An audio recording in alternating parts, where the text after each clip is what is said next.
Hi mummy. Hi మా. ఏం చేస్తున్నావు ఈరోజు? ఇంట్లో కూడా ఇది మినపప్పు నైట్ నానబెట్టుకున్నాను. ఇప్పుడు జాలి గిన్నెలో కడిగి ఉడబట్టి పెట్టుకున్నా.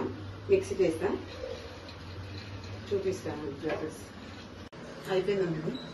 దీంట్లో ఏమేమి కలుపుకొని చూపిస్తా. ఒక గిన్నెలకి సిప్పి చేసుకోవాలి. ఇది కొంచెం గట్టిగానే రావాలి, ఎందుకంటే పడే కదా, పలుసగా వస్తే వేయడానికి రాదు. కొంచెం ఒకవేళ లూజ్ అయిందనుకో పిండి, కొంచెం బియ్యం పిండి కానీ కొంచెం ఉప్మా కానీ కలుపుకుంటే బాగుంటుంది. ఇవన్నీ వేసుకుందాము. ప్లెయిన్ కాకుండా ఇవన్నీ వేసుకొని చేసుకుంటే టేస్ట్ ఉంటుంది.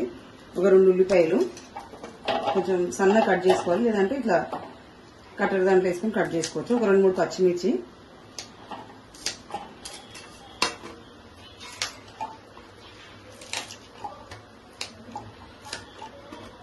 కరివేపాకు, కొత్తిమీర, పుదీనా, చిన్న అల్లం ముక్క సన్నగా కట్ చేసుకోవాలమ్మా. కట్ చేసుకొని ఇందులో వేసేసుకోవాలి.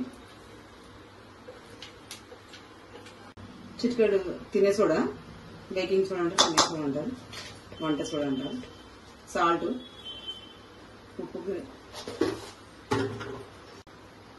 జీలకర్ర ఒక 1 స్పూను, కొంచెం రవ్వ వేసుకోవాలి. టేస్ట్ బాగుంటుంది, కొంచెం క్రిస్పీగా కూడా వస్తుంది. మంచి కలుపుకోవాలి. ఇట్లా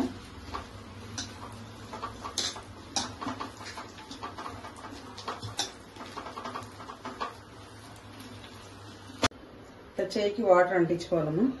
చేతి మీద రాలేదనుకో ఒక కవర్ అన్న క్లాత్ అన్న తీసుకొని ఇట్లా ఊళ్ళు పెట్టుకొని వేసేసి ఆయిల్ వేడైపోయింది.